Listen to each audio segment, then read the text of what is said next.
अपना खुद का एक घर होना एक इमोशन होता है, वो इमोशन को जीना ही इतना महंगा हो गया अभी। तो आप प्लीज़ डाइसेक्ट कीजिए, आपके बहुत सारे आर्टिकल्स हैं बहुत अच्छे से, लेकिन इस चीज़ को समझाइए हमको कि क्यों वो इमोशन जीना इतना महंगा हो गया है। आप अगर प्राइस देखें होम प्राइस तो उसमें if you broadly divide in two parts, construction component and land component. तो जो लैंड कंपोनेंट है दैट डोमिनेट, कंस्ट्रक्शन कॉस्ट इतनी बात नहीं है। एंड एनीवे जो कंस्ट्रक्शन मटेरियल्स हैं, सीमेंट, स्टील वगैरह वगैरह, दे गो विद जनरल इन्फ्लेशन। तो आई गेस सर ये चीज़ कनाडा में आई गेस ऑलरेडी हो रही है। वहाँ पे क्योंकि अच्छे घर मिलते हैं रिमोट एरियाज़ में, पीपल शिफ्ट वहाँ पे बहुत इजीली, वो रिमोट एरियाज़ में भी जाते हैं। कनाडा जाके तो एक ही चीज़ लोग दिखाते हैं, घर।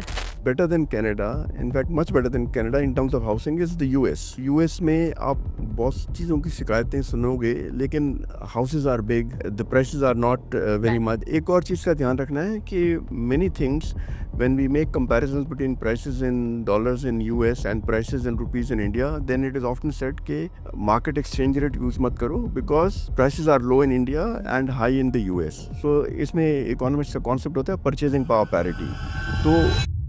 तो sir what is the solution licence permit quota raj को? फॉर्मली तो है नहीं, वो एक तरह से इनफॉर्मली चल रहा है ना? तो इसको इनफॉर्मल स्ट्रक्चर में से भी निकालने का कुछ एक solution. So here I'll give an example of Gurgaon जब 80s में बनने लगा था, शुरुआत हुई थी, तो ये काफ़ी लोगों को शायद पता नहीं है कि गुड़गांव के बनने में सेंट्रल गवर्नमेंट ने या स्टेट गवर्नमेंट ने बहुत ही लिमिटेड पैसा खर्च किया है, minimal. It happened not through public money, it happened through public policy. Pradhan Mantri Awas Yojana and RERA act, so basically what role can these to play? RERA is the short form, the full form is actually real estate regulation and development, but उसका short form क्या है? RERA, real estate regulation act. तो development word निकल गया है वहाँ से। और जब आप एक्ट को पूरी तरह देखो ना, तो जैसे अभी हम गुड़गांव का एग्जांपल दे रहे हैं कि किस तरह से वहाँ पे आपको स्टेट कैपेसिटी की नीड नहीं है, वहाँ पे फंडिंग का उस तरह से नीड नहीं है। आप पॉलिसी बनाओ, आप इंफ्रास्ट्रक्चर क्रिएट करो, लेकिन गुड़गांव में भी प्राइसेस बहुत हाई हैं। Gurgaon is a great achievement in terms of expansion of supply, quantitative, quality in parts. There are islands of excellence and then there is a lot of difficulty. But just one Gurgaon is not enough, nowhere near enough. In fact, I think the Prime Minister, then the Chief Minister, had realized that India does need 100 more cities. So that... When it comes to capital intensive technology, अभी बोल रहे हैं AI jobs खा जाएगा आपकी market में। तो what do you think AI का क्या फ्यूचर है, स्पेशली इंडियन इकोनॉमी में? एंड हाउसिंग में कुछ रोल प्ले कर सकता है AI? ऐसा है कि आप लास्ट 200 साल 300 साल की हिस्ट्री देख लो टेक्नोलॉजी की, ये डर हमेशा रहा है कि टेक्नोलॉजिकल डेवलपमेंट हो गई तो जॉब्स गए। But over time we have seen population बढ़ती गई है, जॉब्स बढ़ते ही गए हैं, कम नहीं हुए हैं। हाँ, ट्रांजिशन फेज होता है, उसमें होता है। Now going by that history and even going by the theory related to it, except for transition phase, it should not be a problem. Real estate development related subjects आखिर colleges में पढ़ाई क्यों नहीं जाते? जिस चीज की मार्केट में डिमांड है वो चीज एजुकेशन सेक्टर में पढ़ाई ही नहीं जाती, तो जॉब्स कैसे आएंगी? घरों के प्राइसेस इतने हाई इंडिया में क्यों हैं? रेंट्स इतने हाई क्यों हैं? क्या इसका रीजन स्कैरसिटी है? नहीं। अब इसका रीजन क्या है आपको आज के पॉडकास्ट में पता चलेगा। जो हमारे आज के पॉडकास्ट के गेस्ट हैं वो एक बहुत बड़े इकोनॉमिस्ट हैं, उनका नाम है Gurbachan Singh. Prestigious educational institutions जैसे JNU, ISI दिल्ली और अशोका यूनिवर्सिटी जैसी जगहों में सर ने अपने लेक्चर्स प्रोवाइड किए हैं और एज अ फैकल्टी पढ़ाया है। इनके लिखे हुए एडिटोरियल्स आपको बिजनेस स्टैंडर्ड और बिजनेस लाइन जैसे न्यूज़पेपर्स में हर दूसरे हफ्ते देखने को मिलते हैं। This podcast will be very useful for people investing in real estate market. See you in the podcast. Sir welcome to the show. Thank you so much. Thank you. Sir अपना खुद का एक घर होना एक इमोशन होता है, वो इमोशन को जीना ही इतना महंगा हो गया अभी। तो आप प्लीज़ डाइसेक्ट कीजिए, आपके बहुत सारे आर्टिकल्स हैं बहुत अच्छे से, लेकिन इस चीज़ को समझाइए हमको कि क्यों वो इमोशन जीना इतना महंगा हो गया है। ऐसा है कि आप अगर प्राइस देखें होम प्राइस, तो उसमें if you broadly divide in two parts, construction component and land component. तो जो लैंड कंपोनेंट है दैट डोमिनेट्स, कंस्ट्रक्शन कॉस्ट इतनी बात नहीं है। एंड एनीवे जो कंस्ट्रक्शन मटेरियल्स हैं, सीमेंट, स्टील वगैरह वगैरह, दे गो विद जनरल इन्फ्लेशन। ऐसा नहीं है कि उनकी बहुत ज़्यादा बढ़ रही हैं over and above the general inflation, but land price is the one which keeps going up over and above the general inflation, and वो land component over time has gone up.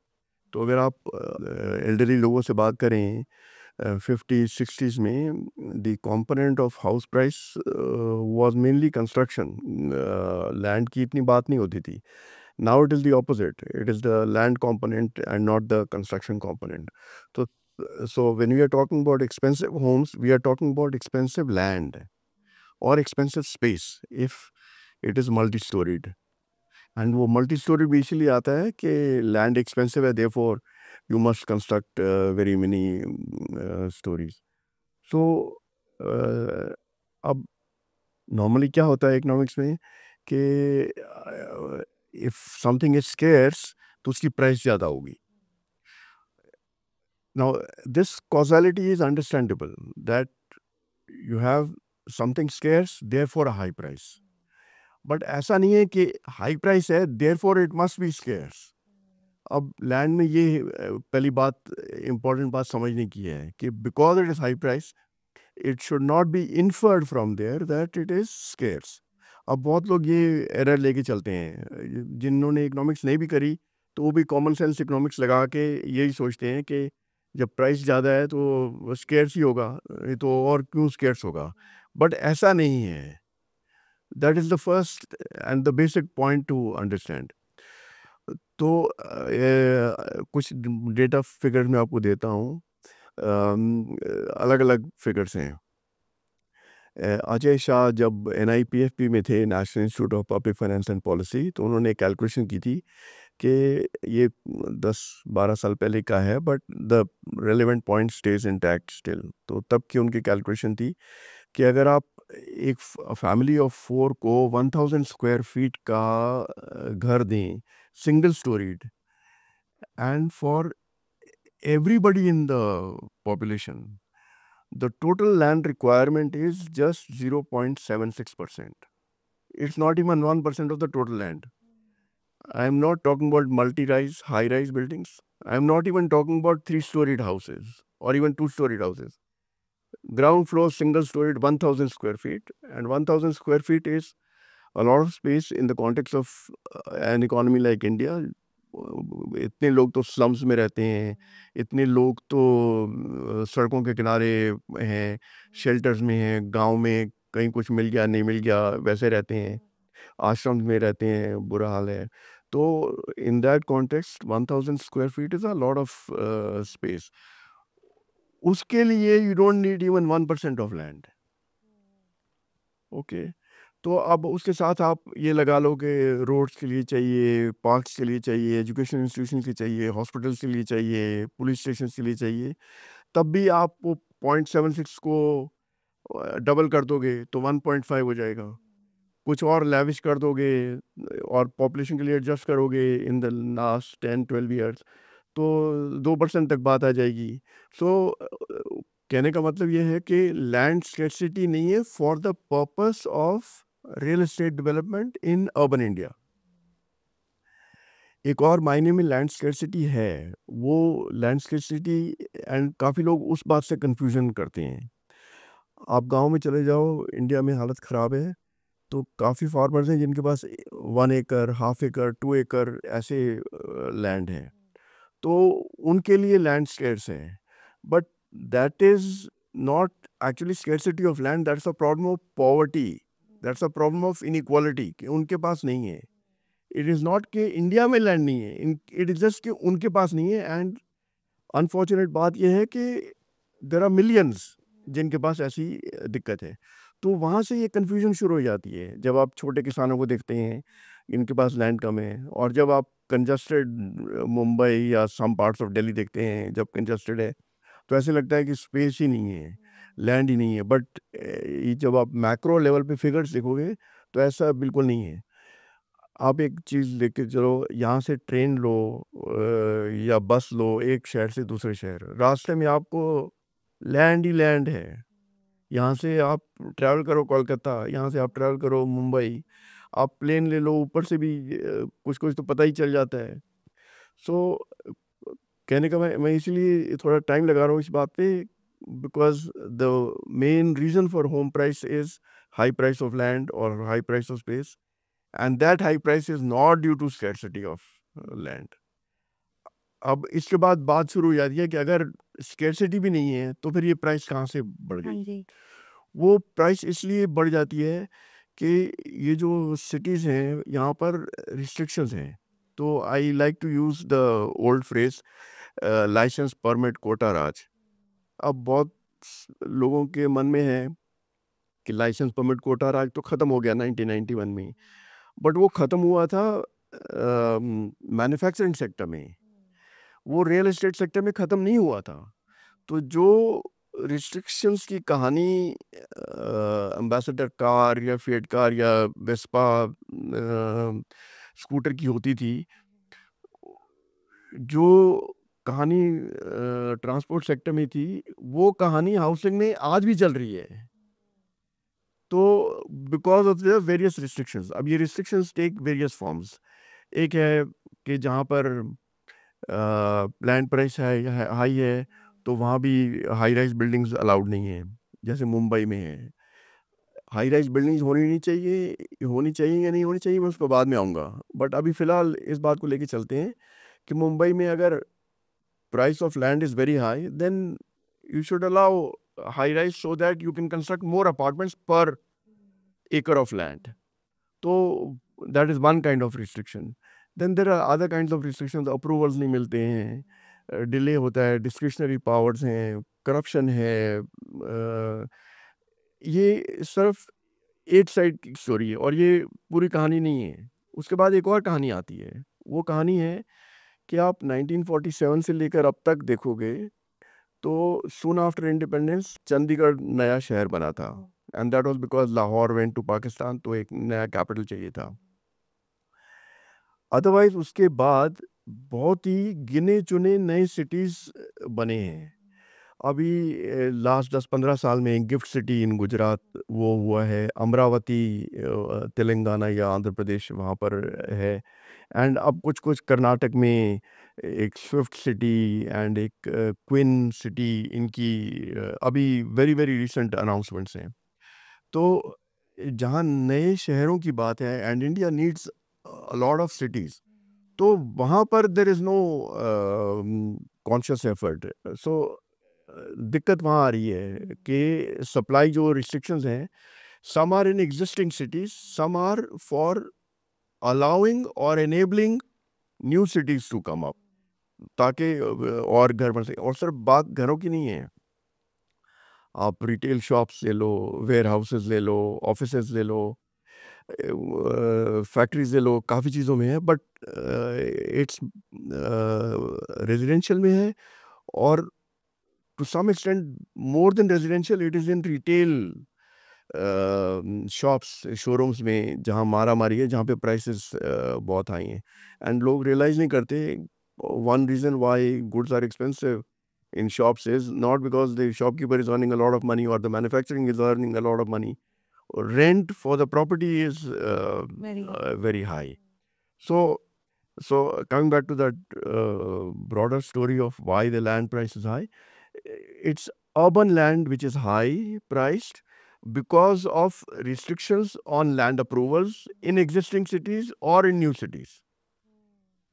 उसके साथ है policy of infrastructure. Now, पिछले 10-11 साल में और उससे पहले भी इंफ्रास्ट्रक्चर पे काफ़ी जोर रहा है गवर्नमेंट ऑफ इंडिया का, directly and even through state governments, और बहुत काम हुआ है। लेकिन देखना ये है कि वो जो इंफ्रास्ट्रक्चर है, that is about highways, it's about roads, it's and in more recent years it's about railways. It is not about new townships, it is not about new cities. तो वो एक्सपेंशन तो हो ही नहीं रही है। तो जब सप्लाई एक्सपैंड ही नहीं होगी तो डिमांड तो बढ़ती जा रही है, तो वहाँ पर that is where the price is coming up.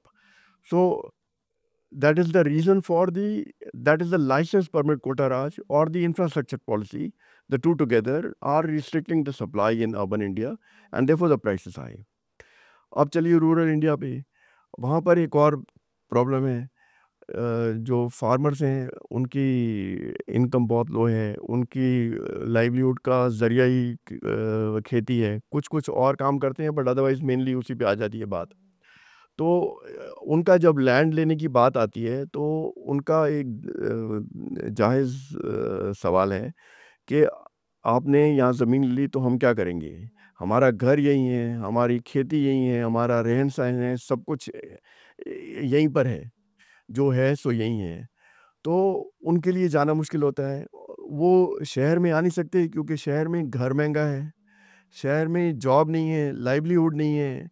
तो with all that they are reluctant to sell, और क्योंकि वो बेचते नहीं हैं तो अर्बनाइजेशन नहीं हो पाती।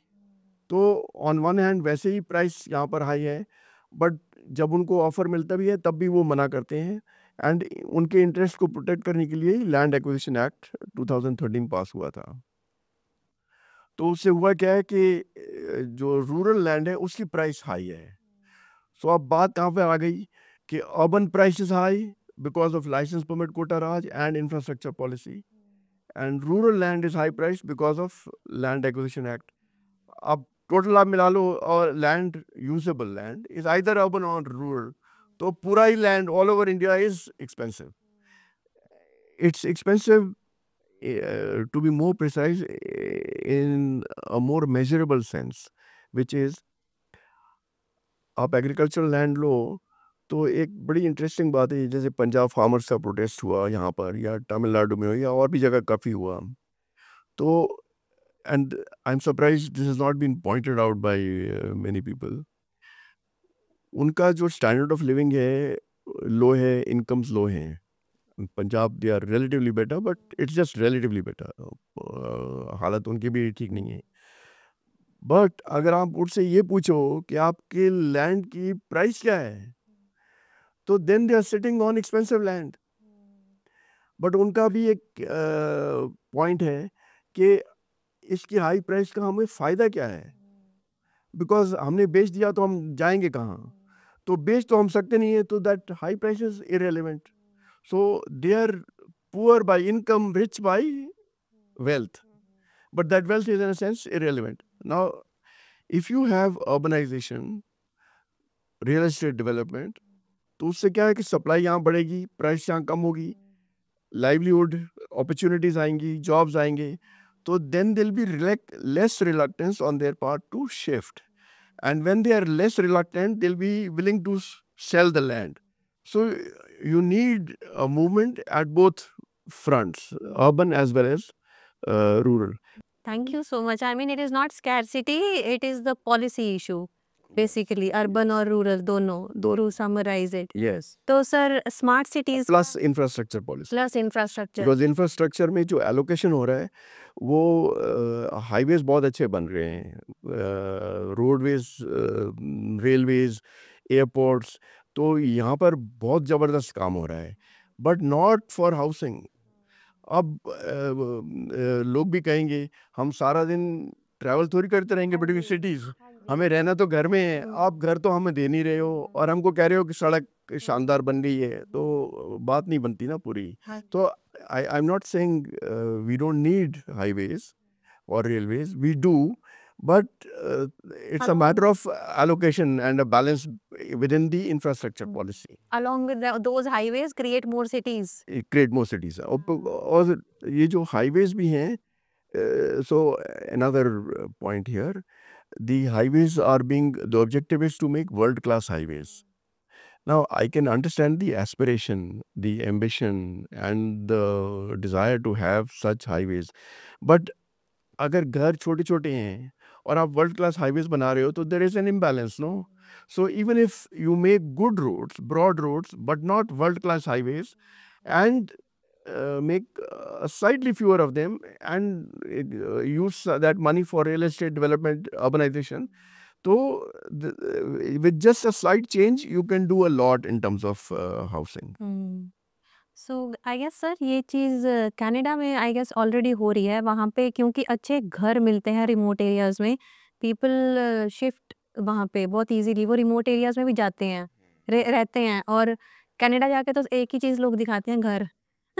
घर देख लो हमारा क्योंकि वो स्पेशियस बड़े घर मिलते हैं वहाँ पे उनको ईज़िली और वो खुद भी रिमोट एरियाज़ में अब कोई अगर बोले कि आप दिल्ली छोड़ के बाहर कहीं चले जाओ रहने, तो लोग बोलेंगे कि along with that we need infrastructure also. बाहर इंफ्रास्ट्रक्चर भी नहीं है, सारा इंफ्रास्ट्रक्चर भी यहीं बना रहे हो, है ना? हमको अगर एयरपोर्ट जाना है तो हम कहीं बाहर से आएँगे क्या है ना? तो इंफ्रास्ट्रक्चर भी चाहिए बाहर और हाईवेज़ के साथ बाहर इंफ्रास्ट्रक्चर बेसिकली सिटीज़ पूरी बनानी है।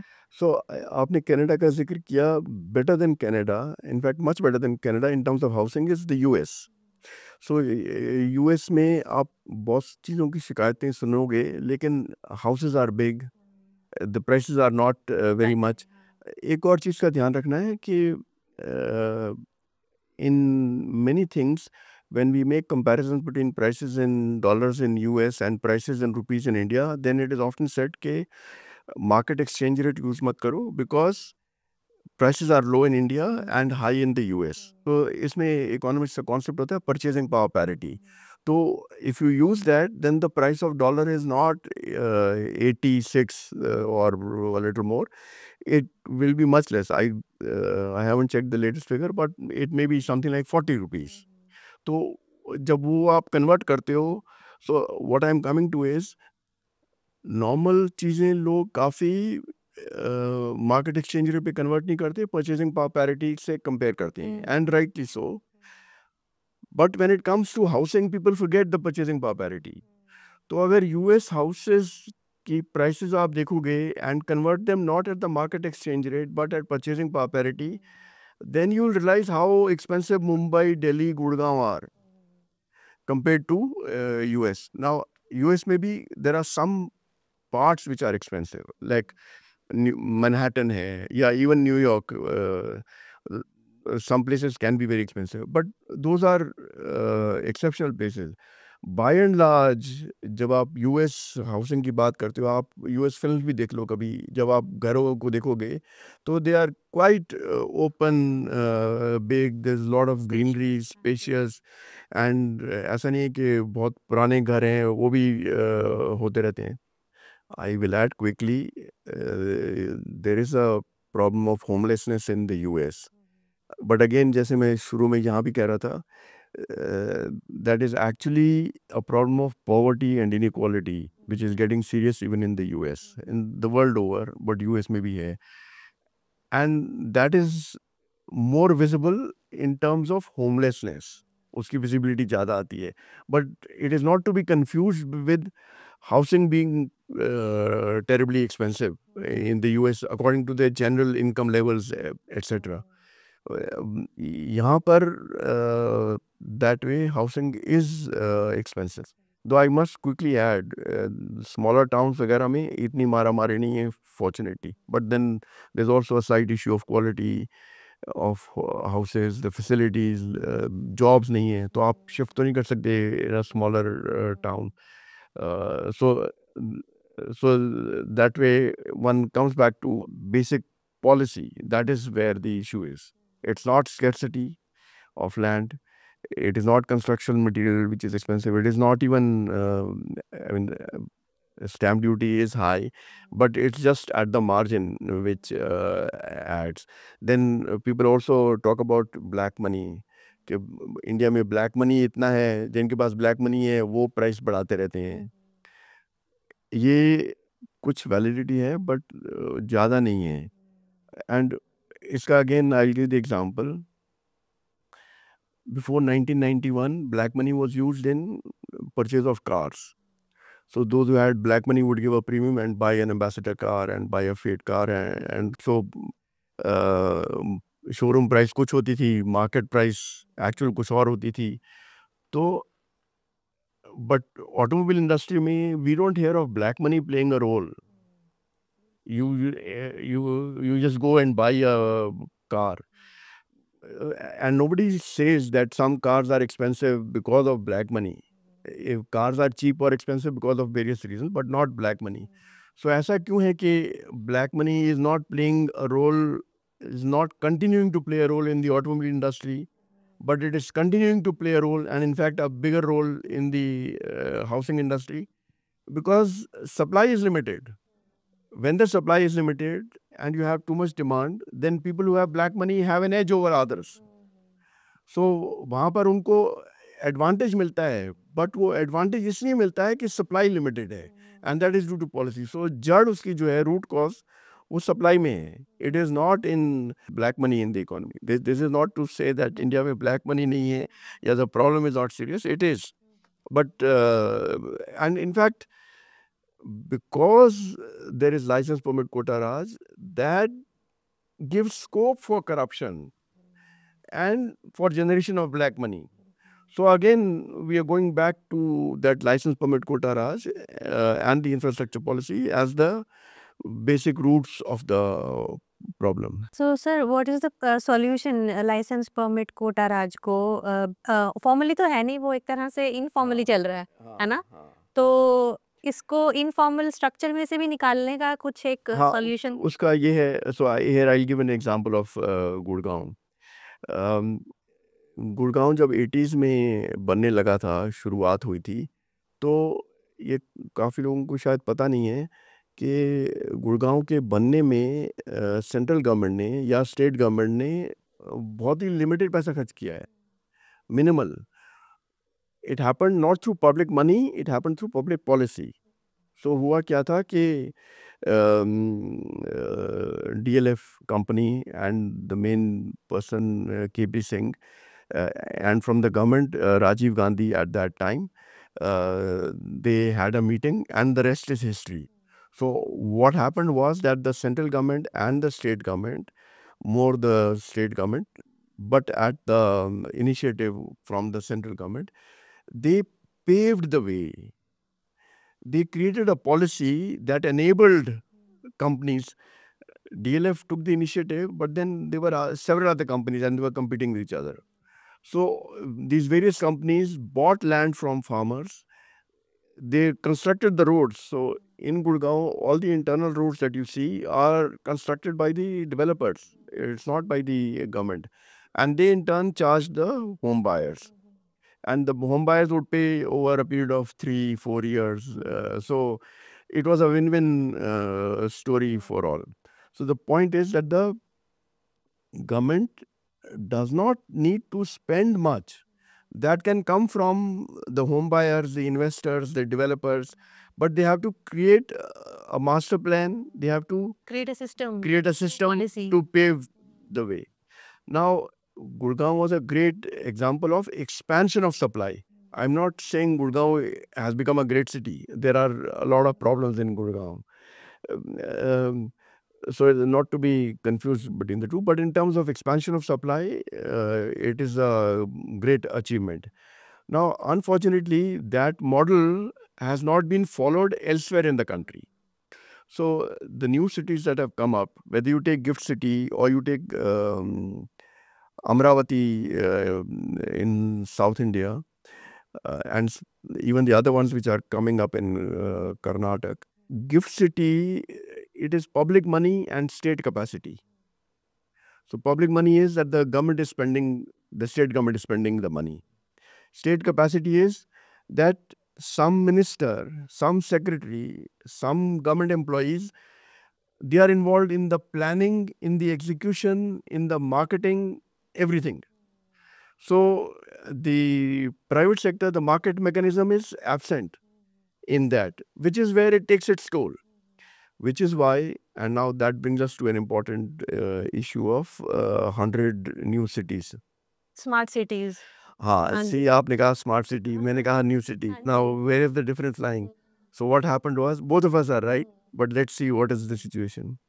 In 2014, when the new government came, then they came with the announcement of creating 100 new cities, not smart cities, 100 new cities, which will also be smart. That was the mission. However, soon after, the mission was changed to 100 smart cities. वो new word निकल गया था वहाँ से. And implicit in that was that 100 cities that are existing will be improved and they will become smart. That is an easier option for them. हाँ, Okay. तो supply तो expand नहीं हो रही है, आप सिर्फ इम्प्रूवमेंट कर रहे हो. No, I am not saying improvement is not required, but as far as the supply is concerned it is not happening. और आप इम्प्रूवमेंट भी देखो, विच मीन्स के 100 cities विल बिकम स्मार्टर, बाकी वहीं के वहीं है और सप्लाई भी एक्सपैंड नहीं हो रही है. So now I can understand the government's change in the policy, because the government had seen in Gujarat how difficult it is to develop even one city. तो 100 cities कहाँ से बन जाएंगे? एंड जब यहाँ सेंट्रल गवर्नमेंट में भी बात हुई तो यही बात हुई कि एक सिटी में इतनी जान लगती है तो 100 कैसे बन जाएंगे? तो they changed and they were not wrong. They were not wrong if you are thinking in terms of public money and state capacity, which is how Gift City bana tha. Now come to Gurgaon. There was limited state capacity, there was limited public money, and a whole new city came up. This is the role of market. This is the role of the private sector companies. But Gurgaon में ऐसा नहीं है कि सिर्फ private sector companies हैं. Even Hooda, अब थोड़ा नाम चेंज हो गया है, हरियाणा शहरी विकास प्राधिकरण, आई थिंक शायद ये नाम है. तो हुडा ने भी सेक्टर्स डेवलप किए, कोऑपरेटिव सोसाइटीज़ हैं जिन्होंने किए. तो बात ये नहीं है कि private versus public, it is a mix of private public. इसमें एक और बात है कि इट इज़ नॉट कि मार्केट अपने आप से काम करती है या प्राइवेट कंपनीज अपने आप से काम करती हैं. You have to have a policy of land, you have to have a policy of infrastructure that enables the private companies to do something in the market. So in that broader sense, there is a public-private partnership. वो आपको करना पड़ता है, वो करना पड़ेगा. So in Gift City, it was primarily public money and state capacity. In Gurgaon, it was primarily public policy and market mechanism. सो अब अमरावती में भी दिक्कत आई, एंड अगेन दिक्कत आएगी because it is huge investment. State governments are running in deficits, almost all of them are in deficit. तो it is very difficult for them to build even one city, let alone 100 cities. But you don't need public money, you don't need state capacity, you just need a policy change for that to happen. Amazing, sir. Thank you. इतना insightful है ये. Sir, प्रधानमंत्री आवास योजना and RERA Act. So basically, what role can these two play?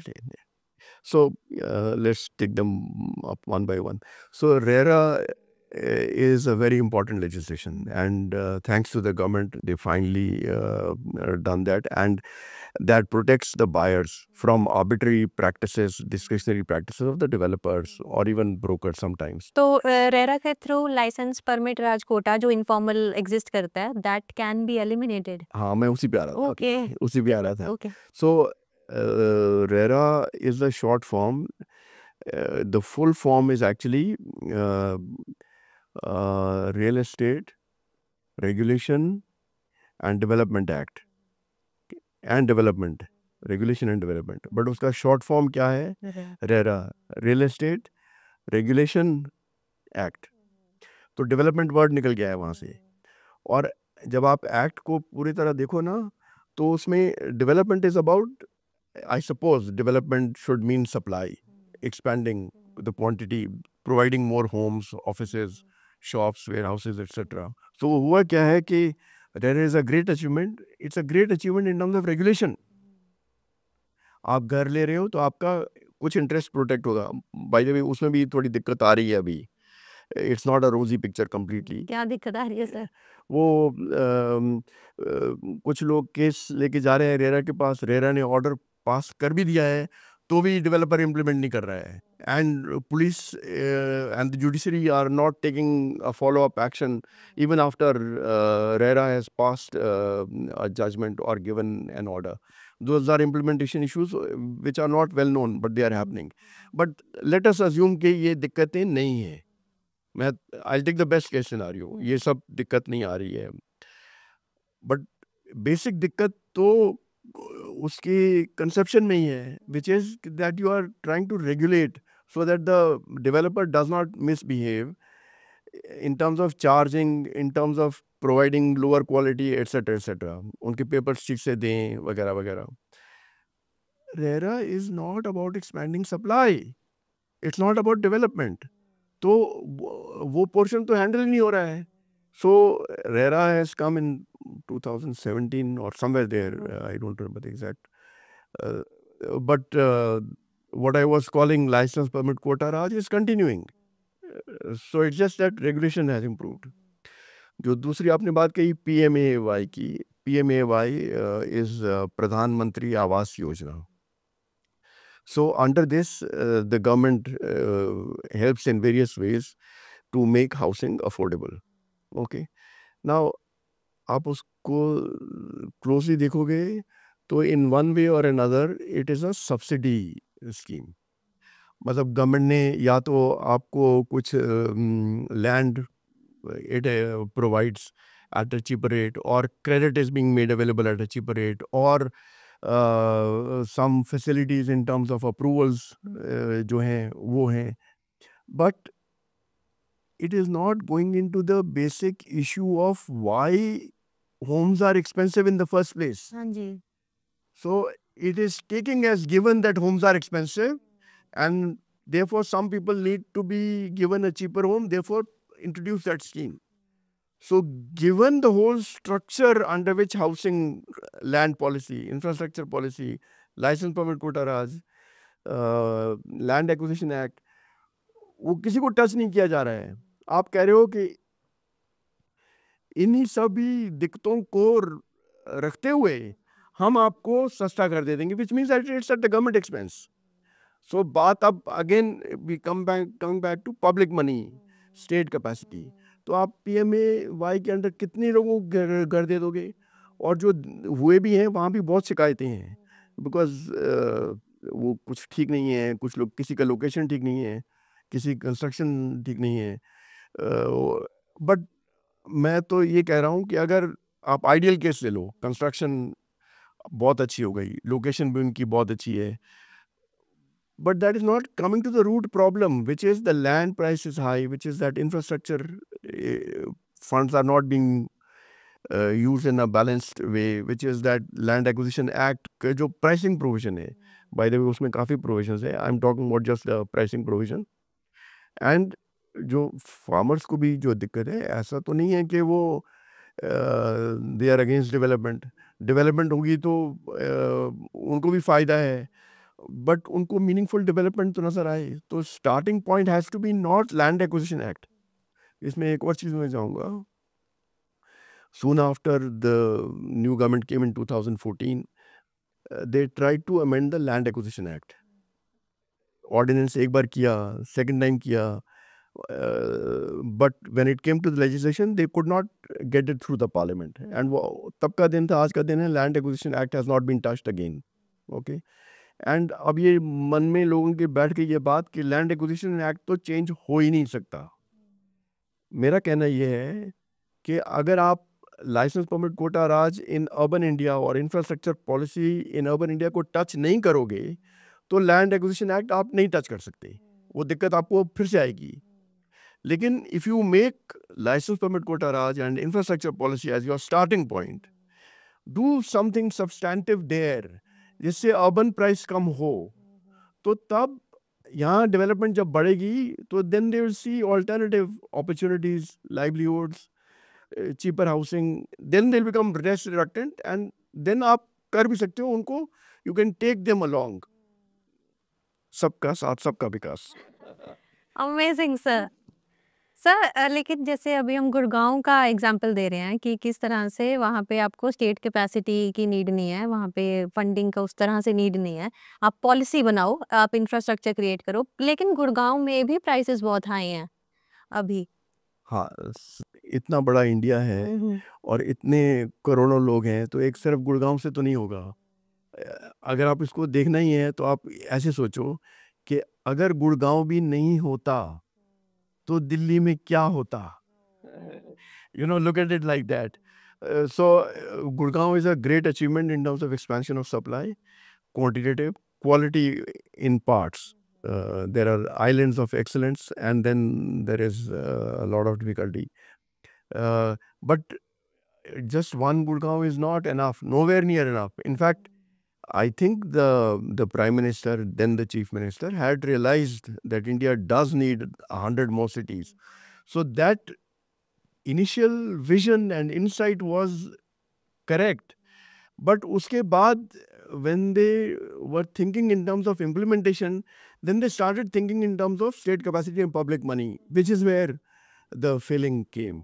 So it is still a good mission to a good objective to have, and it is.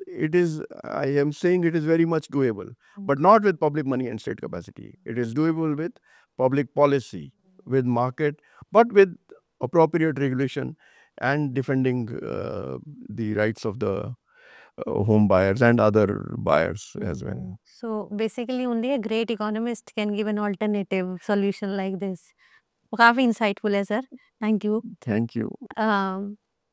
Sir, there is another issue of unemployment in India.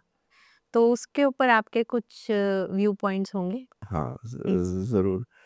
मैं उसको इसी से relate करता हूँ, urbanisation और real estate से ही। सो वो शुरू में हाई राइज बिल्डिंग का मुद्दा उठा, I get back to it now. So अब बहुत लोग ये सोचते हैं कि एक high rise building 50-50 storey building बन गई है, उसमें ये फैसिलिटी है, इंडिया बहुत मॉडर्न हो गया है, इंडिया बहुत डेवलप्ड हो गया है।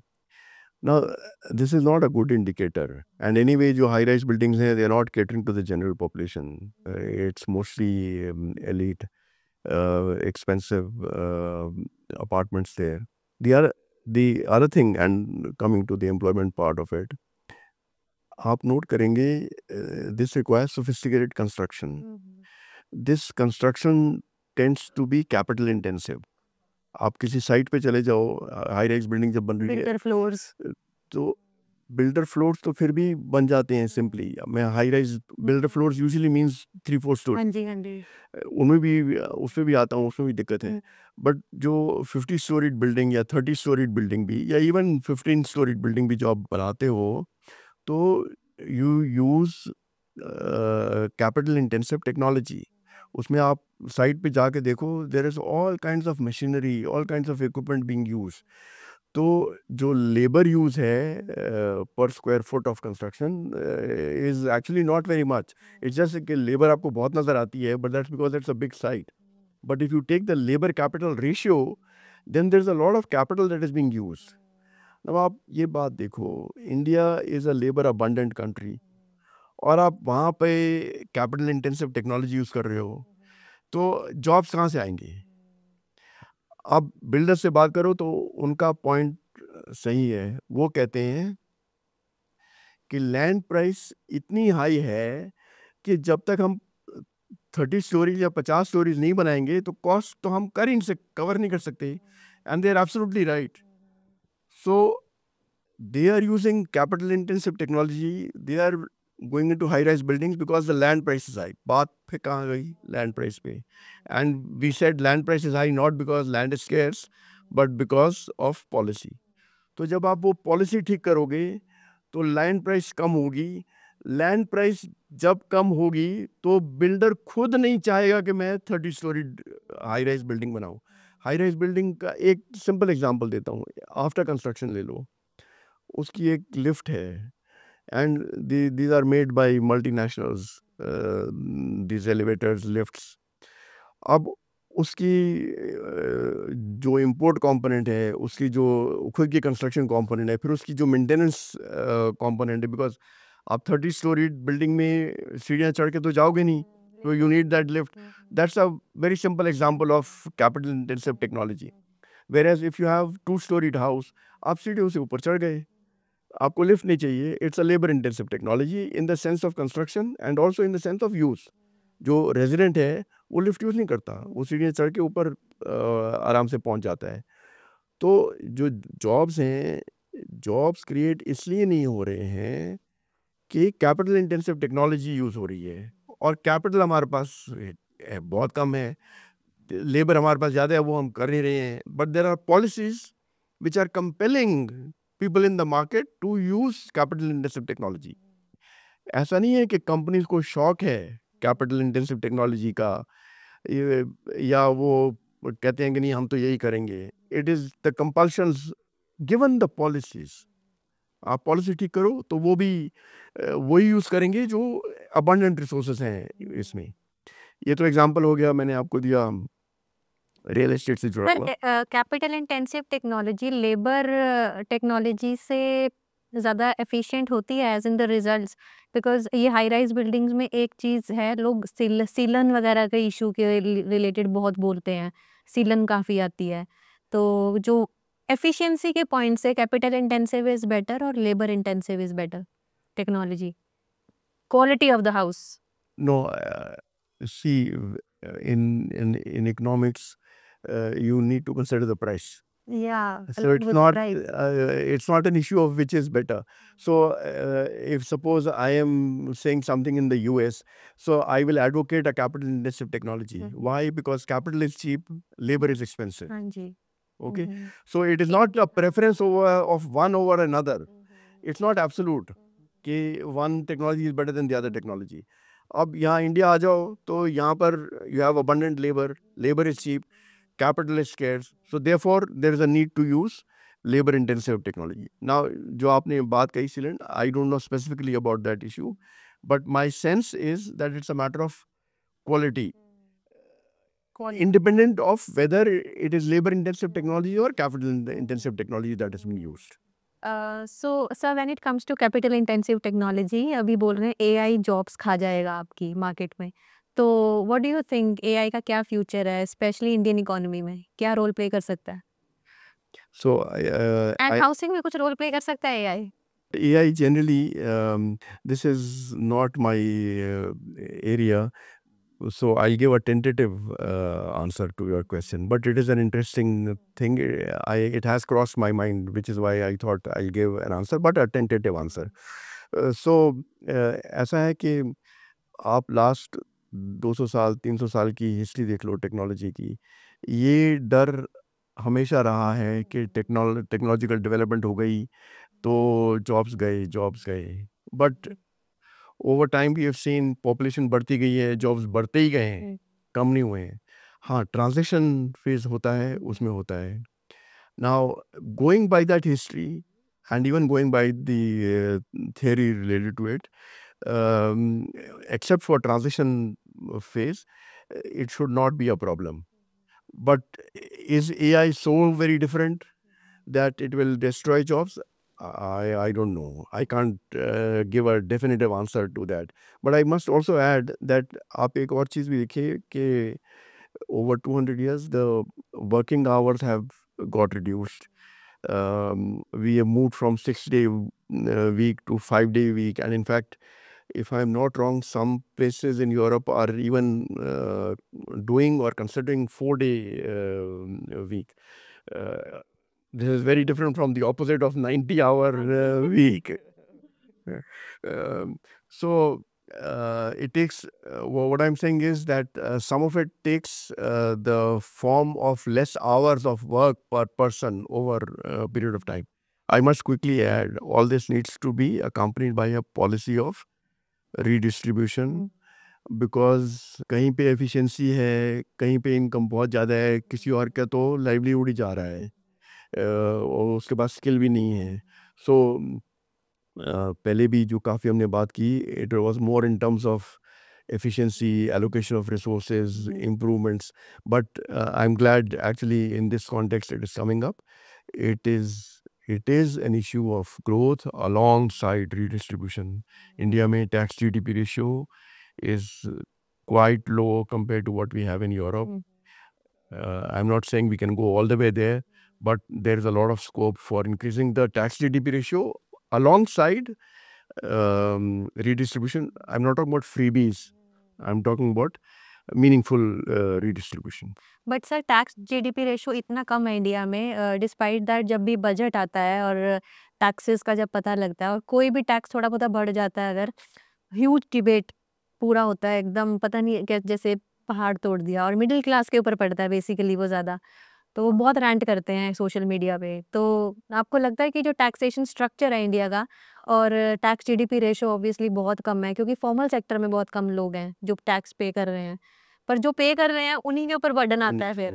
हाँ, बात सो इंडिया में overall tax GDP ratio is not high, but यहाँ दिक्कत क्या है कि कोई तो बहुत टैक्स दे रहा है और कोई बहुत कम टैक्स दे रहा है, डायरेक्ट टैक्स। इनडायरेक्ट टैक्स तो बहुत लोगों के लिए अवॉइड करना मुश्किल होते जा रहा है जीएसटी के बाद भी।